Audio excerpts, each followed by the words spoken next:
Entrevista con el escritor Horacio Singer. Así que bueno, adelante Lili, todo tuyo. Buenas tardes, buenas noches a todas y todos, autoridades presentes, un placer que nos acompañen. Ya lo dijo Silvia, la directora de letras, que lamentablemente Lili ha tenido un problema personal, de salud, y teníamos una entrevista también con ella. Entonces nos pareció que podíamos hacer una síntesis del trabajo literario de Lili. Pero previamente voy a dar unos datos muy rápidos de ella. Nació y vive en Concepción, ciudad de Tucumán, profesora en letras por la UNT, actualmente finalizando una especialización sobre estudios de frontera en el NOA, ejerció la docencia en los 3 niveles. Su otra actividad, la dirección coral. Ha participado de antologías de poesía, de relatos, entre ellas con premios en Barcelona y en Madrid. Ha participado de certámenes de poesía, relatos, uno de ellos, antología Ábrete Libro, en Madrid. En Tucumán ha integrado antologías como Poetas Nobles de Tucumán y la antología En las Tierras de David. Ha publicado 3 libros de poesía, Ausencias, Como si no, y el relato Unos y los otros. Una síntesis de su vida profesional. Acerca de su libro, Piñata, Lili Jalil nos vuelve a llevar por los sitios culturales de nuestra territorialidad. Argentina es Tucumán.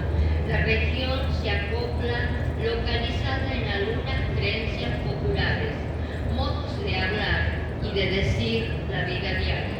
Lo cotidiano se traslada hacia ciertos desbordes de la realidad para ofrecernos diferentes sensaciones de la existencia, en donde cabe el humor, la ironía, lo terreno, lo religioso, pero también ese borde con lo desconocido que puede ser un lazo también de lo armonioso, la calma, la belleza de una vida que va fluyendo y a veces se une con otra dimensión. La textura de sus relatos se mezcla entre lo posible y lo imposible, lo fantástico y lo terreno.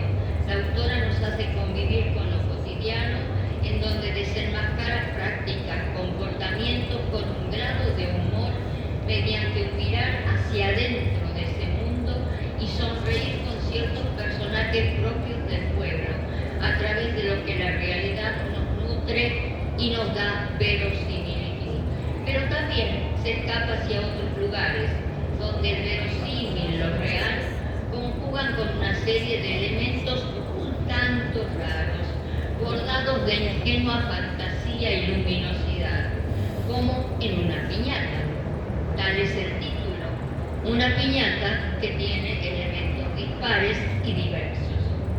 En uno de sus cuentos, La noche de Marguerite, se narra en una extraña frontera, la de los sueños, lo onírico. Leo un breve fragmento de su cuento. Al desperezarse, 7 estrellas púrpuras escaparon de la tela, las levantó, las pegó con la lengua y las volvió a pegar en su pijama.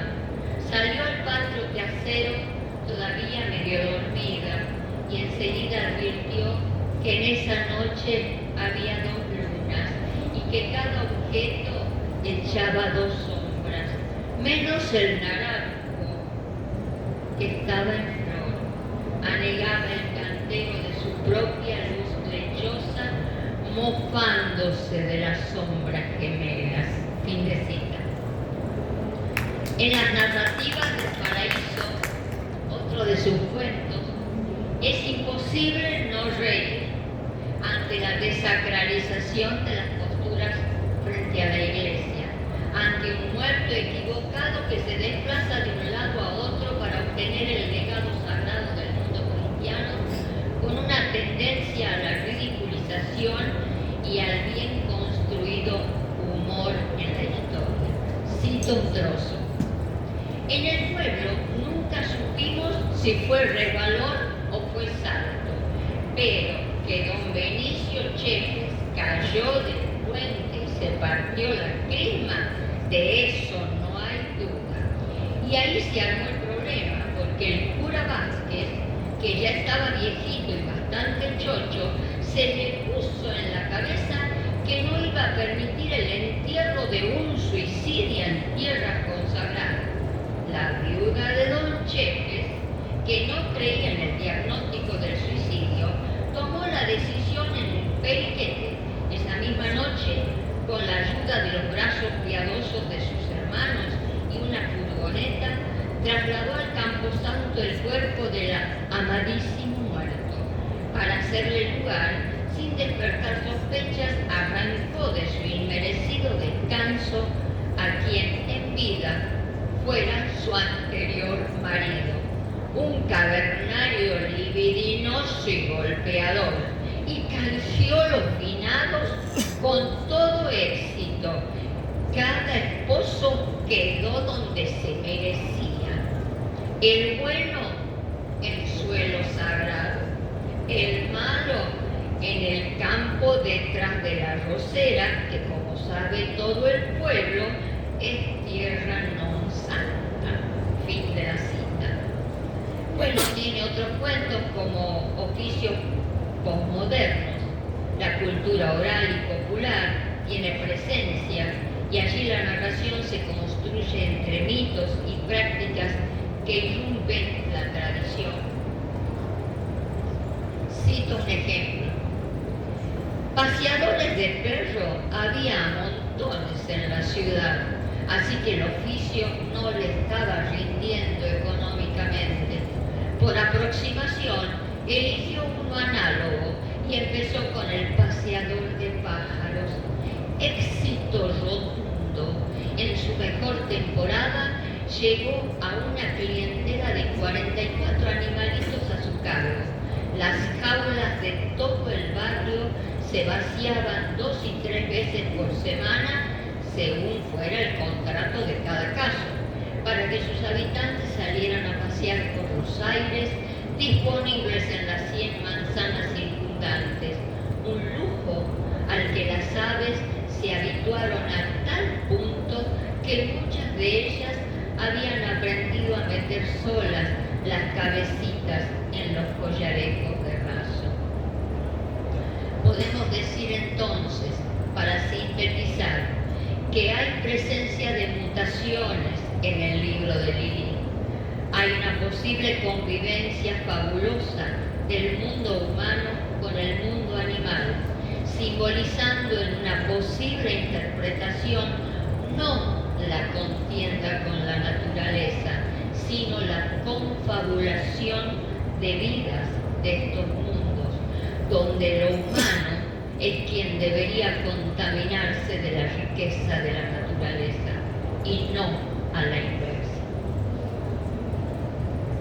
Para terminar, digo entonces que es un libro diverso, bien escrito, con desorbitada imaginación, donde la presencia de la muerte, de las amenazas, de los presagios, de la vulnerabilidad del ser humano son los protagonistas del discurso de la autora, que entre lo lúdico, el humor y cierto tono de fatalismo contagia a seguir sus historias.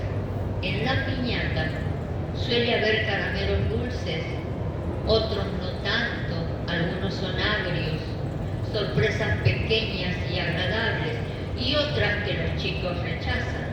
Así es el mundo que nos relata Lili Jalil, entre la risa y ciertos abismos indefectiblemente reales, pero fantásticos en su modo de procesarlos.